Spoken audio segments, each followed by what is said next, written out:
Membahas sumber hukum formal ini sebenarnya sangat berarti bagi para pembuat hukum dan penegak hukum, karena mereka dalam proses pembuatannya akan bergulat dengan sumber hukum formal dan harus mengetahui sumber hukumnya secara jelas.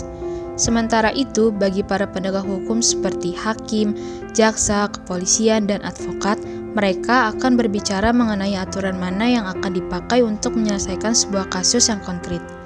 Jadi, berdasarkan hal itu, dalam pembuatan aturan atau menyelesaikan sebuah kasus, kita dapat merujuk kepada sumber-sumber hukum formal.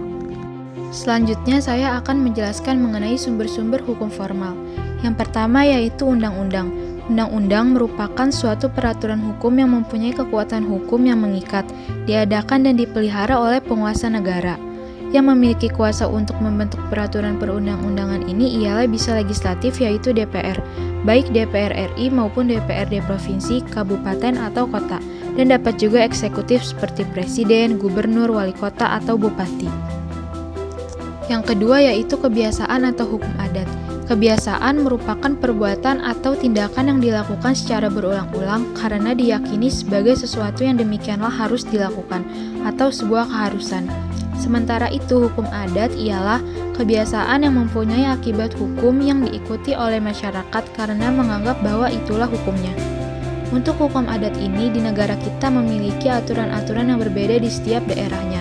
Contohnya seperti di daerah Papua, yaitu potong jari.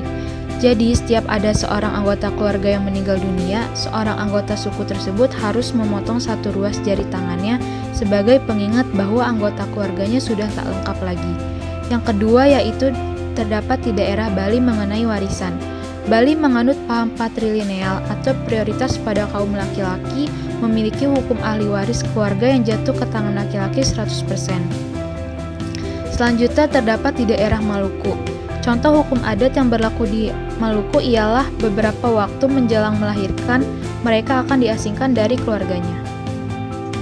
Sistem hukum adat ini juga diakui dalam Konstitusi Indonesia, yaitu Pasal 18B Ayat 2 Undang-Undang Dasar 1945 yang berisi, negara mengakui dan menghormati kesatuan-kesatuan masyarakat hukum adat beserta hak-hak tradisionalnya sepanjang masih hidup dan sesuai dengan perkembangan masyarakat dan prinsip Negara Kesatuan Republik Indonesia yang diatur dalam undang-undang.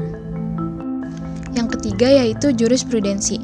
Jurisprudensi merupakan hukum yang terbentuk karena putusan hakim yang diikuti secara berulang-ulang dalam kasus yang sama atau bisa diartikan sebagai keputusan hakim yang terdahulu dan dapat dijadikan dasar keputusan dan diikuti oleh hakim lain dalam memberi putusan terhadap suatu kasus yang sama.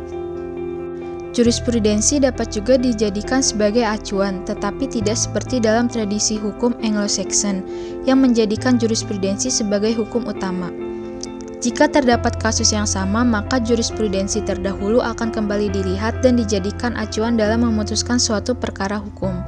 Berbeda dengan tradisi Anglo-Saxon, dalam tradisi hukum civil law, undang-undanglah yang menjadi rujukan utama untuk menyelesaikan sebuah kasus. Jadi, hakim akan melihat undang-undang sebagai dasar dari putusannya. Untuk penjelasan selanjutnya akan dijelaskan oleh rekan saya yaitu Ricky.